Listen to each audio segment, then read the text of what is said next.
So, David, what was your life like in 1969? Shut up. He knows me. First of all, Mike, I like a rematch. Quickly. What's my life like?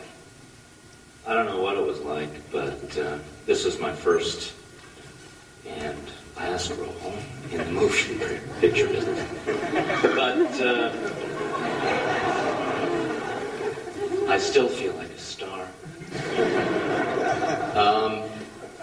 No, it was a big opportunity for me at the time. I mean, this was one of those things where you sit down and you read for somebody, and you've studied acting in college, and you've done teenage drama workshops, Cinderella, Rumpelstiltskin, and stuff like that. And you sit down in front of somebody who's professional, producers, Roger and Russ, and they go, God, that was a great reading. And you go, really?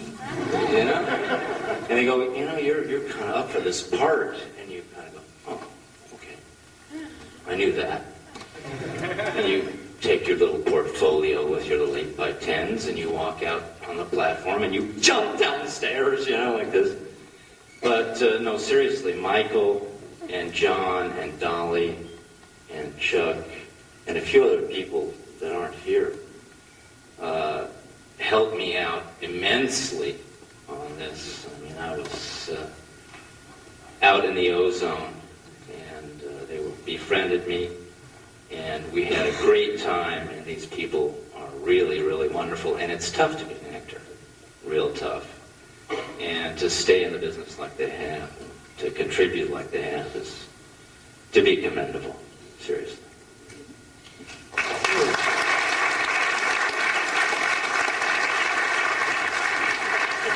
It's your turn, Dolly.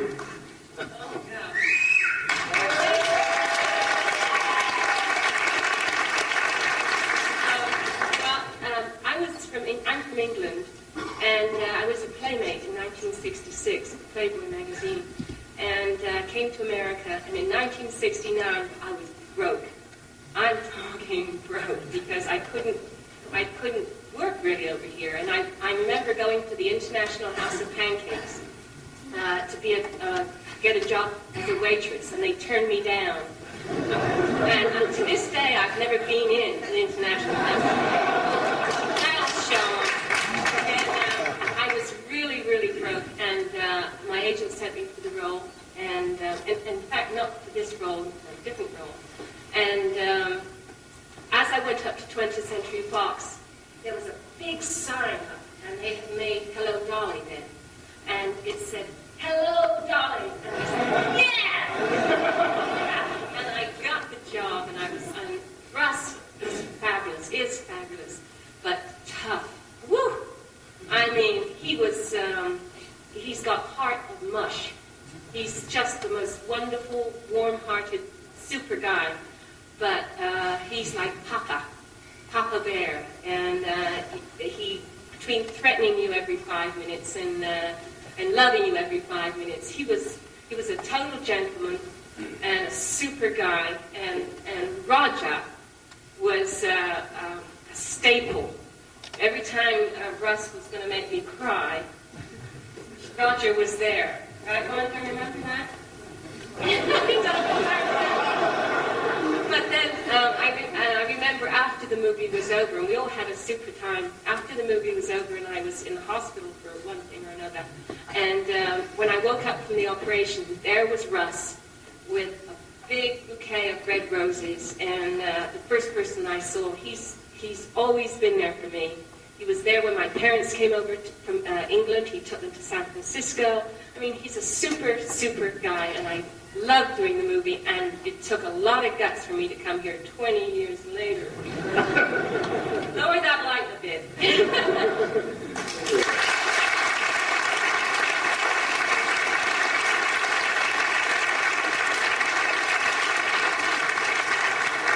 So Charles, you've made several films with Russ. How was this one a different experience from the others?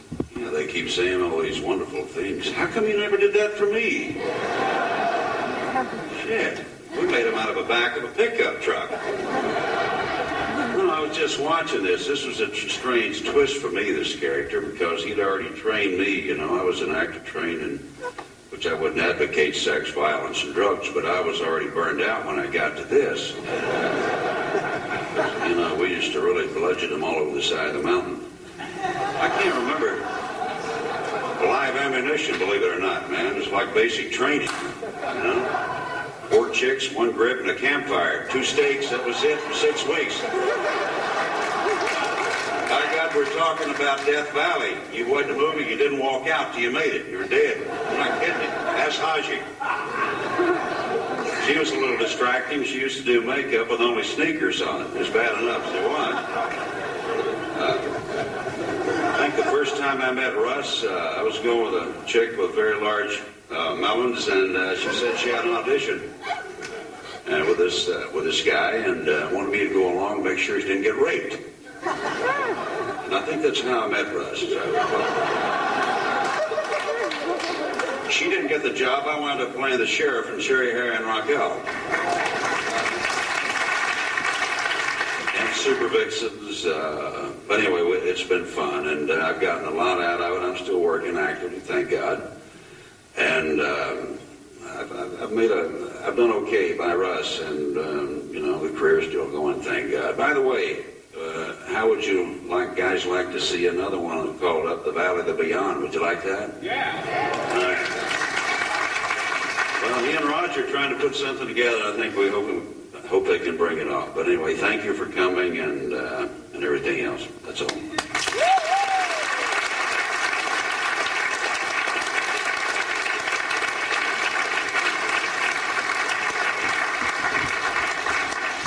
I'd like to open this up for questions from the audience. I understand there are people out there with microphones. Where are the people with microphones? Here's a mic right here. We need to have this on microphones because we're taping this. So, we have a person with a microphone. Here's a microphone for you. Is there a mic person somewhere? Well, if you have a question, come up and use this one then.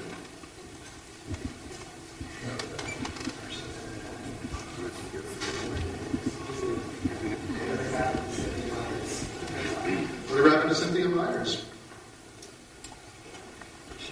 Cynthia, I believe, lives in near.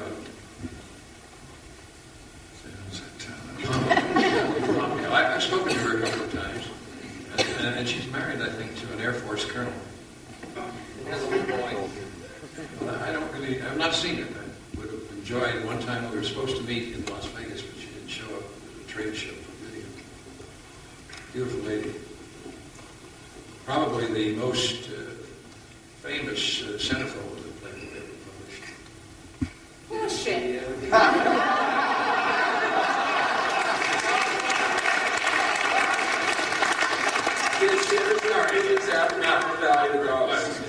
Well, shit, it was Vanna White.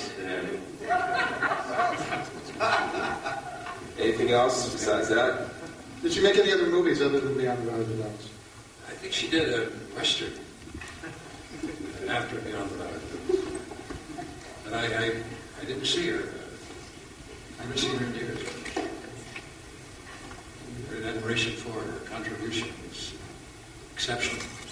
This is a question for Russ. I understand you did a lot of combat photography in World War II. 2 questions about that. Is it true you actually photographed Patton coming on to Normandy Beach? And the second, then I heard that you photographed Patton landing on Omaha Beach. Well, that wasn't any great achievement because he didn't get there until the First Army had secured it.